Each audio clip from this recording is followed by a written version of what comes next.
all the tools that I was using, they were, well, page-based. The ultimate UX experience was an input box. I basically became stateless. I had no state at that point. And behind what I wanted to create with Luckynote, the simple but powerful tool that you can add information to, but you can also find it later and execute on that information rather than just staying there, and maybe sometimes in the future you will remember of something. Here we go. One more. You're gonna love this background after all these videos, but let me make a difference. There you go. Now the plant is a little bit twisted, so it might seem as a new background.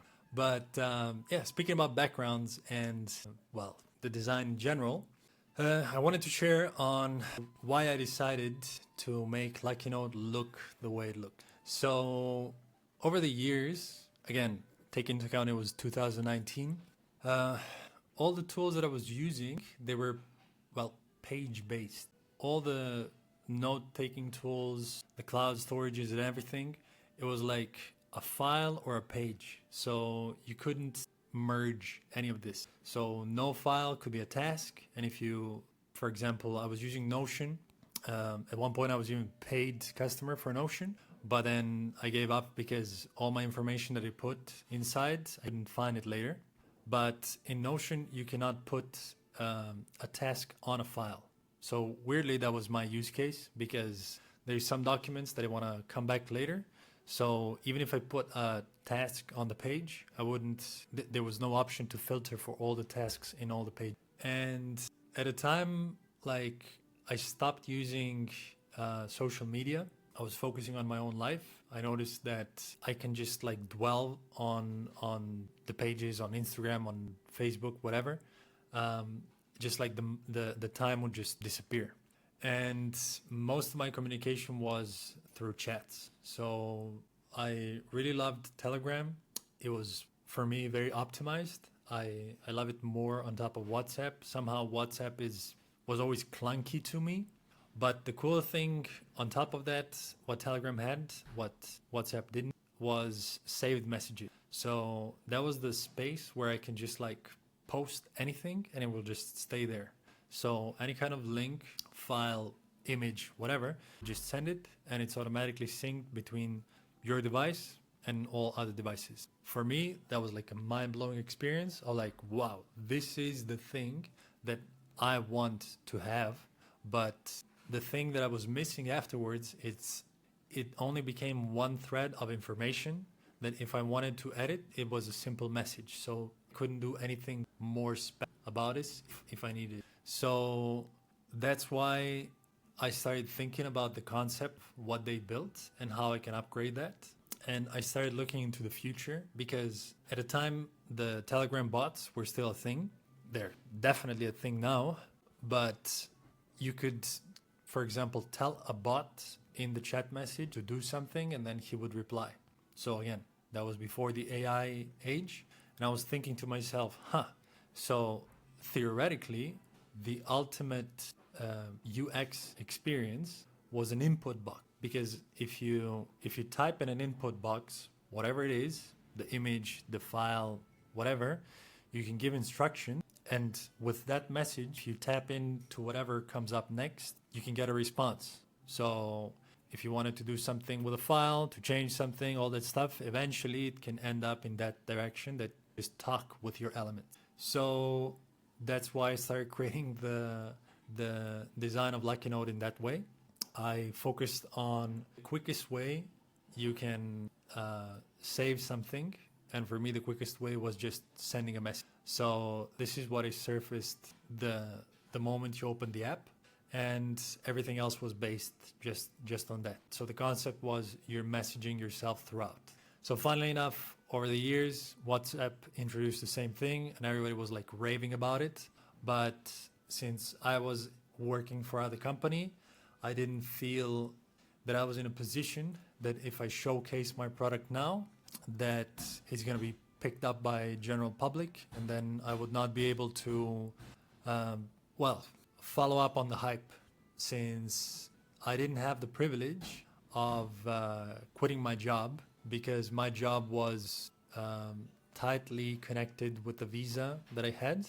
And since my main goal was to get a citizenship so I can have a different kind of freedom, I didn't have, well, you can call it the balls to actually just like go full in on it. And yeah, that happened. And then in 2023, the AI boom happened. And guess what? Input field was becoming a standard. So that was the time that I was happy and anxious the most in my life. So happy because I was again on the doorstep of perhaps showcasing my product, but I was also a little bit afraid because now the AI was there and it was an input box. So now if I needed to adapt my app to change the concept from saving all your information to just chatting in reverse, yeah, I didn't have energy to do that because, well, unfortunately or fortunately, which the time will tell, uh, I didn't want to convert my app to a wrapper because there were like a lot of wrapper apps that just went full in on the quick cash. I kept it with the same concept, but the additional reason I didn't is, once again, everything was connected. I That was the year that I applied for citizenship, and that was also the year where I basically became stateless. I had no state at that point, so 2023 November, and I was left for, that was 3 months. 3 months I was without a state. So yeah, without a state, existing but not existing is an, I think few people experience this, but I think those few people who do, they know how it feels. And yeah, at that point, I had no energy. I was just in the survival mode, and everything was going on Twitter, well, X these days. Everyone was raving of, wow, AI can do this, wow, AI can do that. And I was like thinking, whoa, these are all just like basically plug and play. I had everything connected. I could just switch the concept of the app, or maybe I like duplicate the product and just focus on that. But then again, zero energy. And for me, this was the lesson that I think a lot of founders or people who build their own products don't go for. I decided at that point, the most important thing for me was mental health. And it sounds weird because I could have maybe bagged a lot of cash, but I knew that at that point I could bag a lot of cash, but I could also bag my own sanity and throw it out. So it would hurt me more than any kind of amount would bring me. So I decided to keep that as my top priority, to have my mental health stable. Since, yeah, at that point, I didn't have even a place to stay. Another video.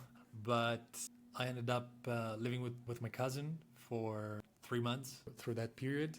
And yeah, I had zero energy. And I think in that time, I was just doing the minor tweaks to the app without anything else. And yeah, the main concept there was survive. So I think that's now like too many information, I think, for one video. But basically, because the input for me is still the way forward. For example, I love the concept of Raycast. It's just like the entry point for your MacBook. Now they have a Windows version as well. You can do so much. It's just the ability to create it in a way that's meaningful for people is the biggest challenge. Well, now you have AI that you can also tell it what to do on your device, Claude bot and everything. But yeah, I stand behind what I wanted to create with Luckynote, the simple but powerful tool that you can add information to, but you can also find it later and execute on that information rather than just staying there, and maybe sometimes in the future you will remember of something and then go back and then have difficulty finding it and all that stuff. The point is you save it and then you can do stuff with it. So it becomes your extension in that sense, but without the burden of you need to maintain this, organize it, and all that stuff. You can still do it, but the main point is you remember why you saved it and how you can find it later. So that was a short one on long one on design in general.